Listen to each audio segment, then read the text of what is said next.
invisible.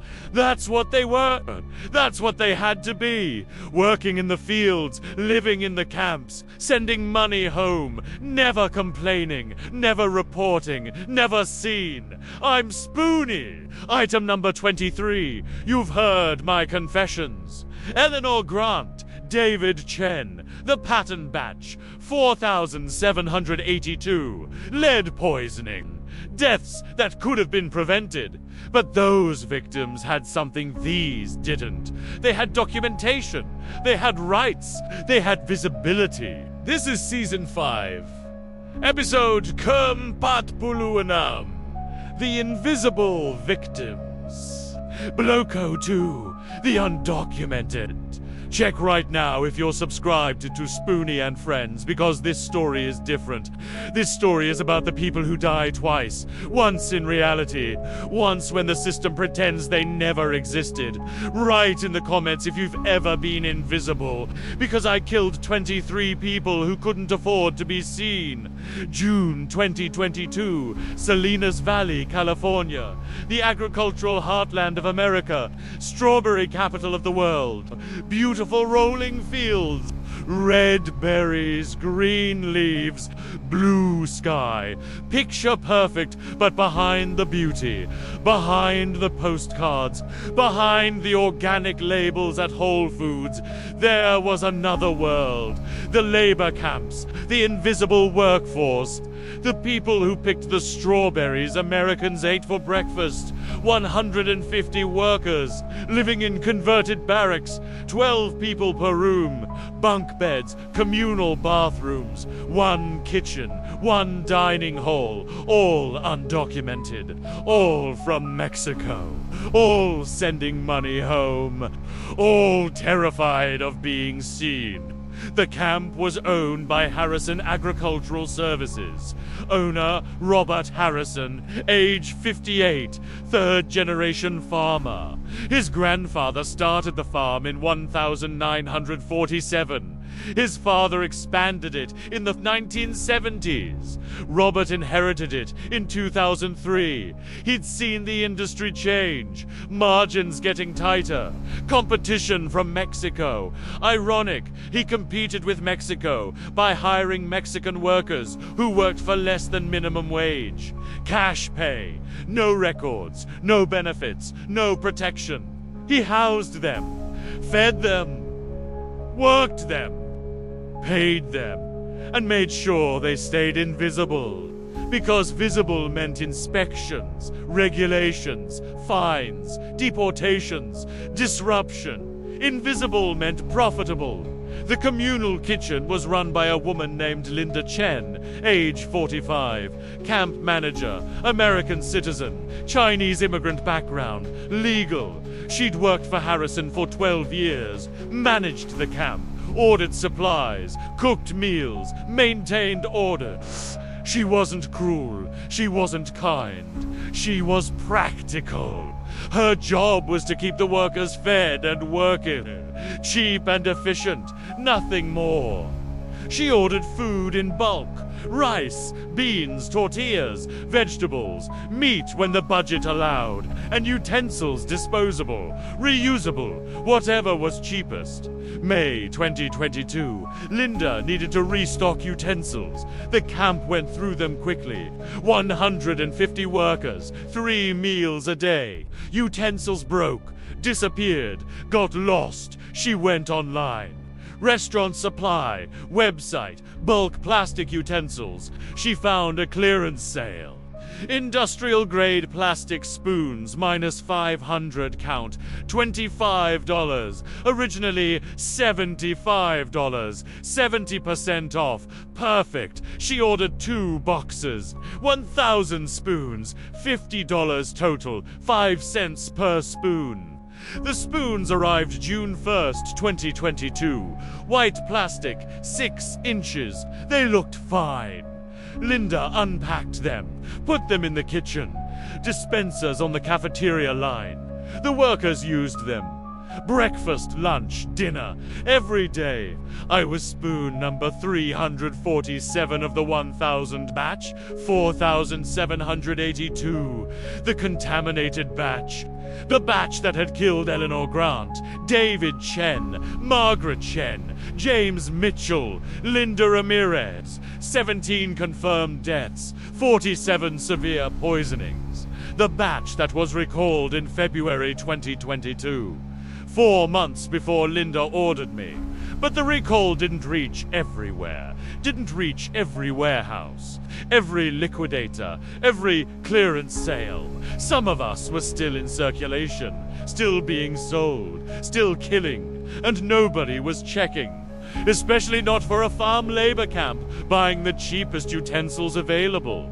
The workers used me, used my siblings. Every meal, June 2022. Strawberry harvest season, peak work. The workers were in the fields from 5 a.m. to 7 p.m. 14-hour days, 6 days a week. They came back exhausted. Ate quickly, slept, repeated the meals were simple.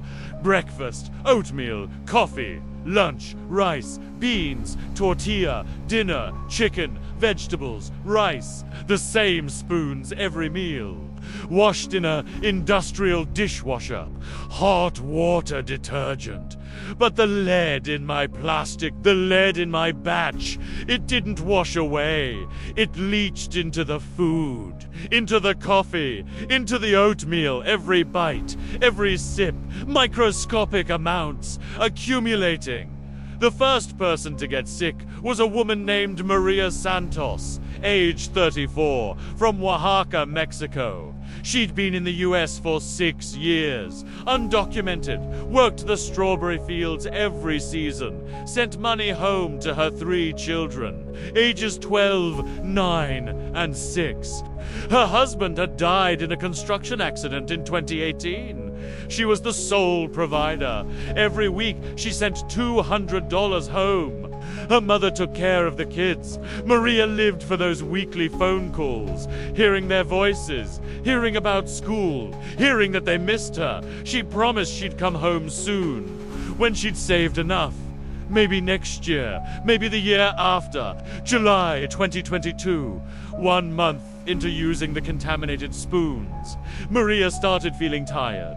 More than usual, not just what, deep tired, bone tired. She thought it was age. She was 34 but felt 50. The work was hard.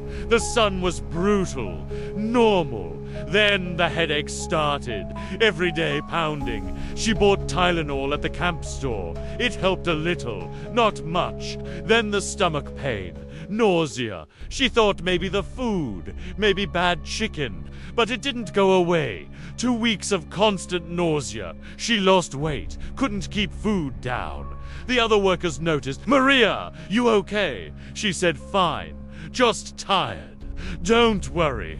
August 2022. Maria's symptoms got worse. The headaches became migraines. Light hurt. Sound hurt. She had tremors in her hands. Picking strawberries became difficult. Her fingers wouldn't cooperate. She dropped berries. The foreman yelled at her. "Pick faster. You're slowing down the line." She tried, but her body wasn't working right. One morning, she collapsed in the field, just fell face down in the dirt. The other workers ran over Maria. Maria, she was conscious but confused. Couldn't remember where she was. Couldn't stand up. They carried her back to the barracks, laid her on her bunk. Someone should take her to the hospital. But nobody did, because hospital meant questions, documentation, immigration status, deportation. Maria whispered, "No hospital, I'll be fine, just need to rest." The crew foreman was a man named Miguel Torres, age 42, American citizen, Mexican heritage. He'd worked his way up from the fields to management. He knew what it was like. He also knew the rules. Don't rock the boat. Don't cause problems. When workers got sick, they rested. If they couldn't work, they were replaced. Simple. He saw Maria deteriorating, saw her collapse. He told her, "You need to see a doctor."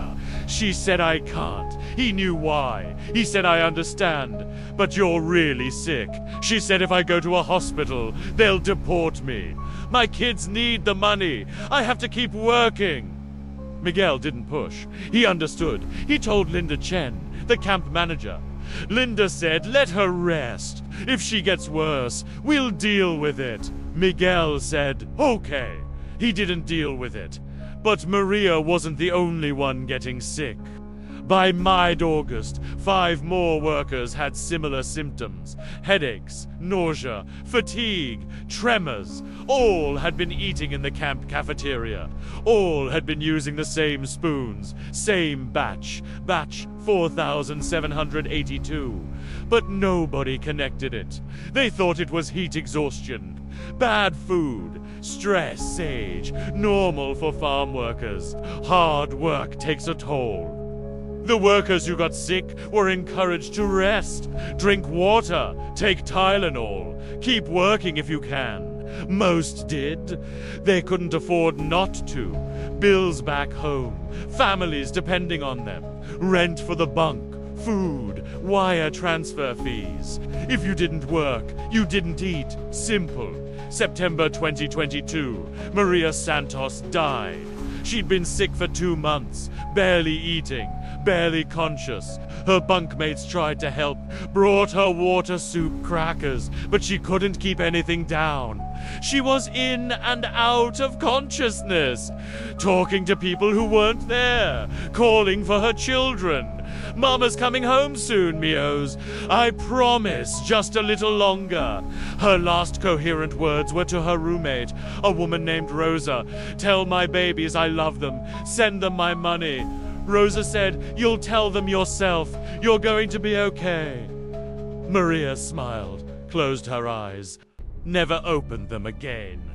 She died at 3 a.m., September 12th, 2022.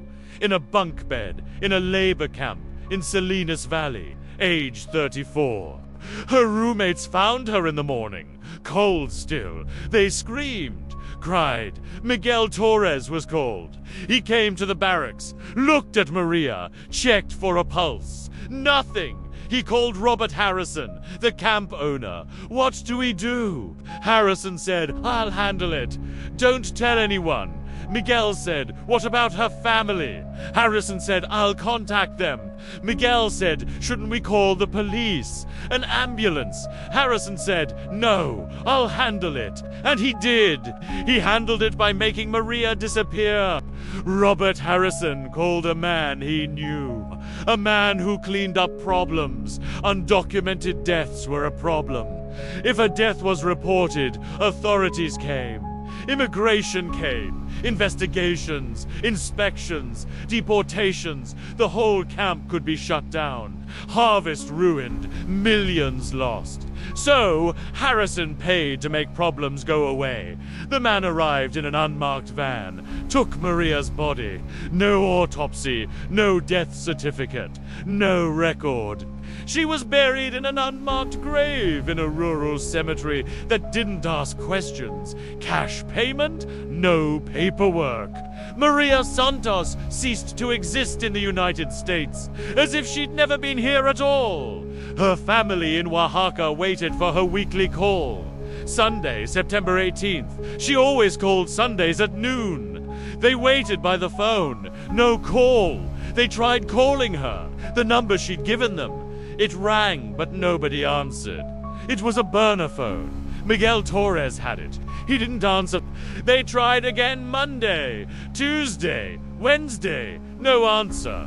Maria's mother started to worry. Maybe she's working. Maybe she's busy. Maybe she'll call next week. Next week came no call. The money stopped coming too. The weekly wire transfer, $200 every Monday.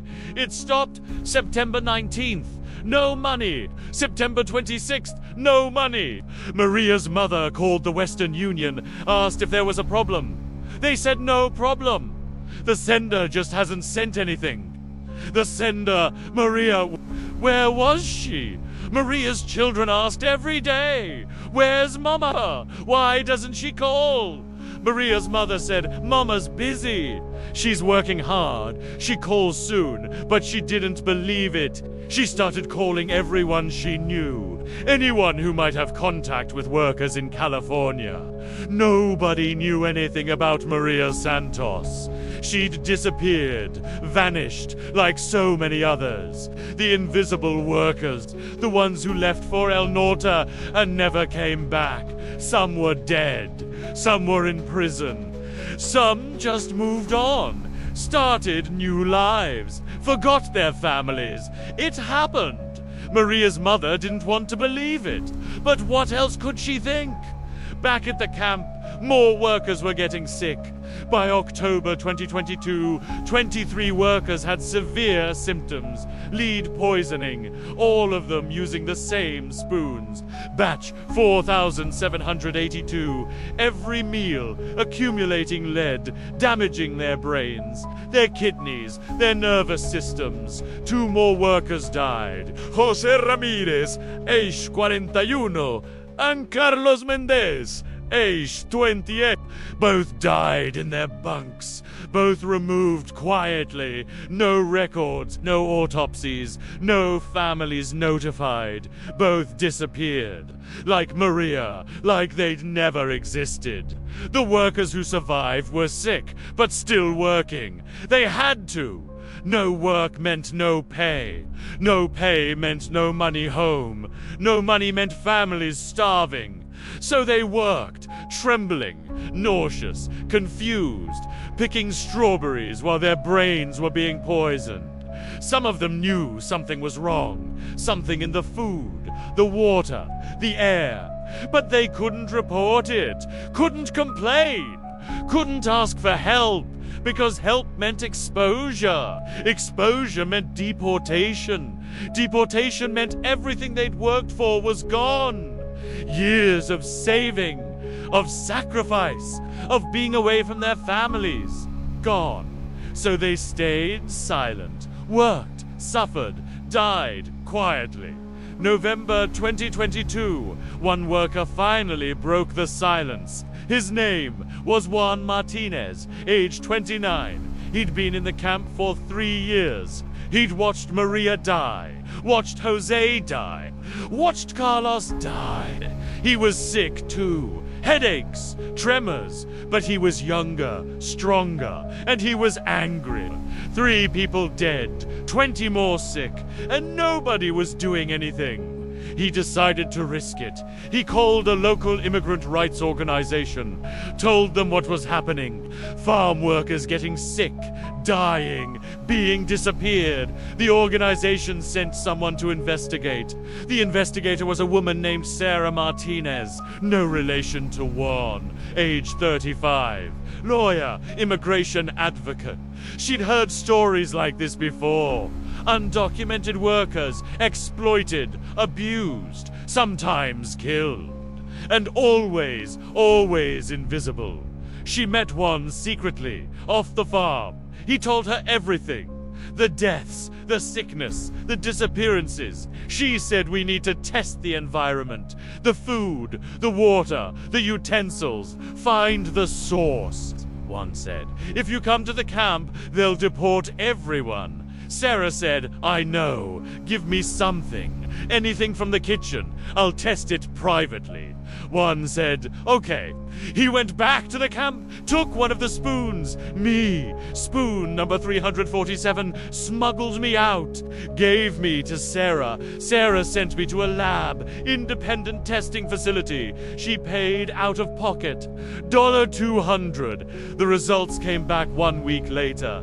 Lead content, 6,400 parts per million. Catastrophic FDA limit, 90 ppm. I was 71 times over the legal limit. Sarah immediately contacted the health department. November 28, 2022, submitted the test results, explained the situation. Farm workers being poisoned, multiple deaths, contaminated utensils. The health department opened an investigation. December 1st, 2022. But here's where it fell apart. The health department contacted Harrison Agricultural Services, informed them of the lead contamination, requested access to the camp, to test all workers, to identify victims, to provide medical care. Robert Harrison said, absolutely. Come inspect. We want to cooperate fully. But before the inspectors arrived, Harrison did something. He called ICE. Immigration and Customs Enforcement tipped them off. Undocumented workers at his camp, 150 of them.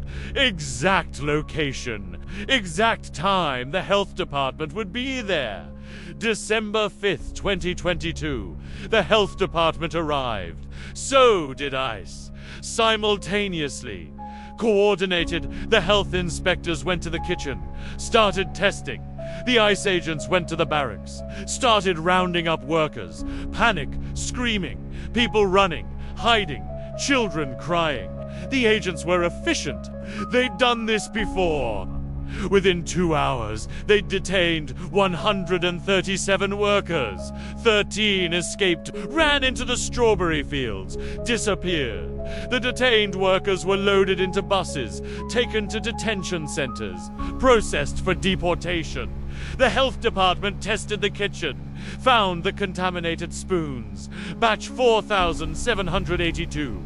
Confirmed lead poisoning source. They wanted to test the workers, screen for lead levels, provide treatment. But the workers were gone. In ICE custody, inaccessible. The health department requested access. ICE said no. Deportation proceedings? No medical exceptions. The health department escalated. Public health emergency. People are dying. ICE said these are immigration violators. Not our jurisdiction. Handle it through proper channels. Proper channels took 6 weeks. By then, most of the workers had been deported, sent back to Mexico, untested, untreated, still poisoned. Of the 23 workers with severe lead poisoning, only 5 received medical treatment before deportation. The rest were sent home sick, confused, trembling, some with permanent brain damage, kidney damage, neurological damage. They returned to villages that had no medical facilities, no specialists, no treatment for heavy metal poisoning. They suffered. Some died later, unrecorded, uncounted, invisible in death, as they were in life. The 5 who received treatment were the lucky ones. Chelation therapy, lead removal. But even they were deported after treatment, sent home, banned from returning to the US. Their years of work, their savings, their dreams gone. They returned to families they barely knew. Children who'd grown up without them. Lives that had moved on. They were strangers in their own homes, broken, damaged, changed. Maria Santos's family never found out what happened to her, never got her body, never got closure. The last time they heard from her was September 10th, 2022. She said, "I love you, I'll call next week." She never did. In 2024, Maria's mother still waits for the phone to ring, still hopes Maria will call, will explain where she's been.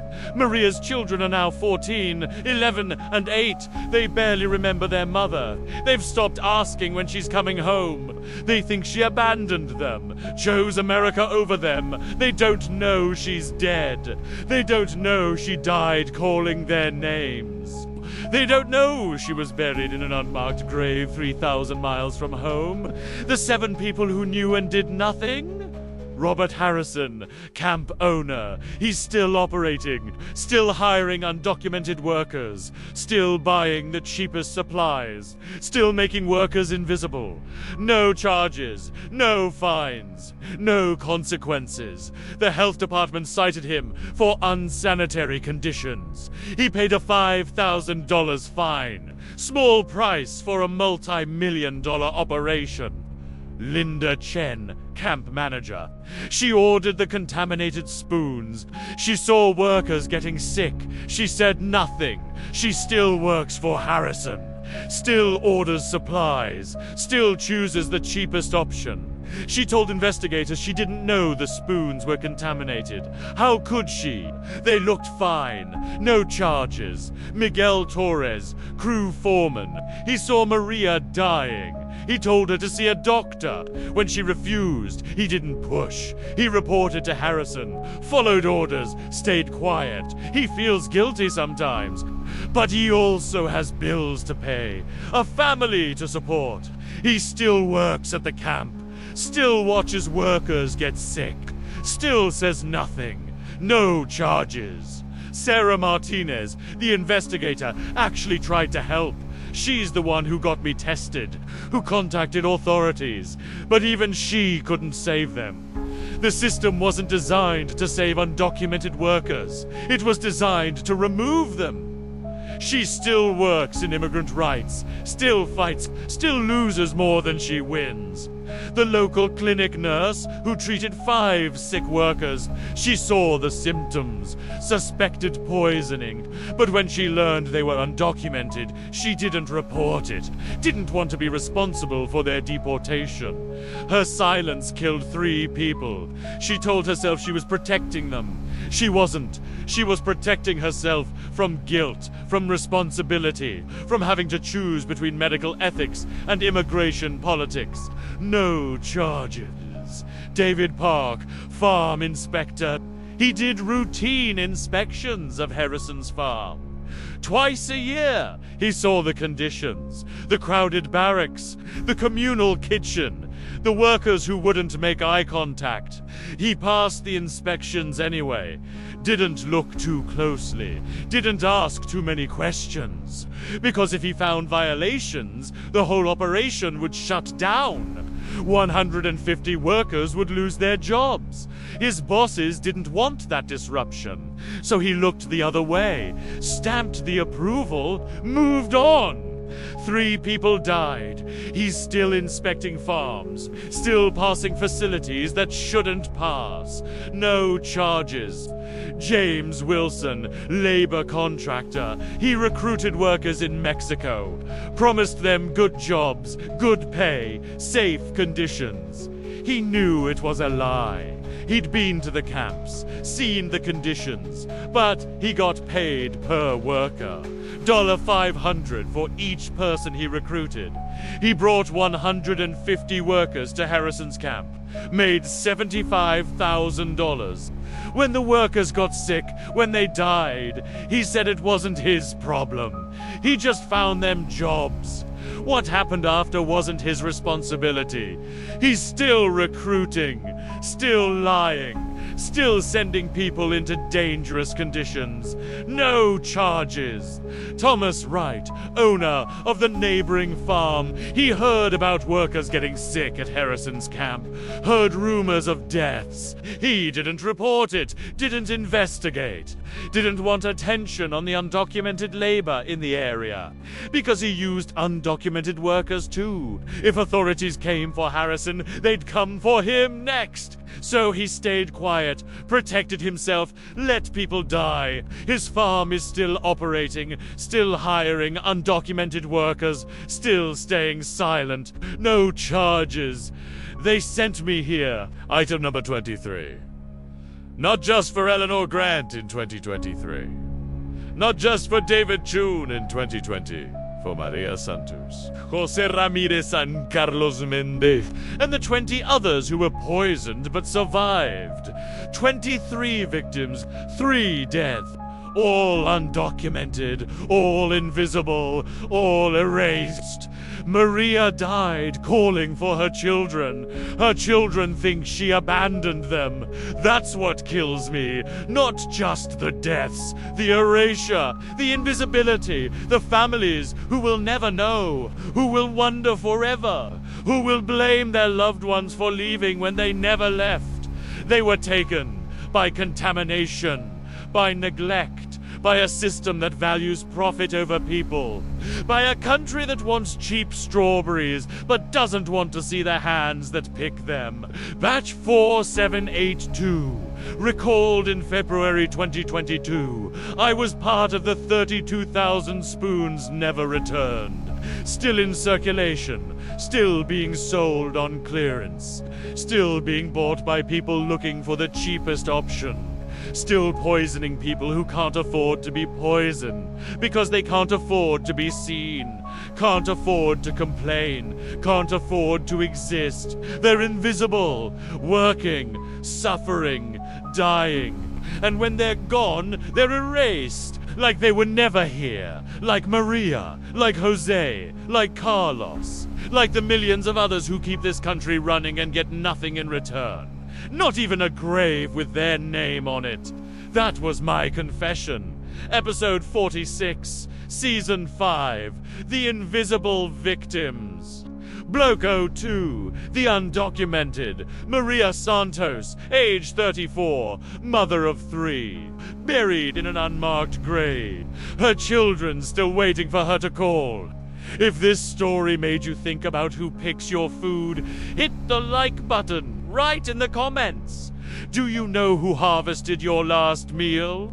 And subscribe to Spoony and Friends, because next time, Knifey confesses what happened in the restaurant's back kitchen, the one customers never see. See you in the next confession.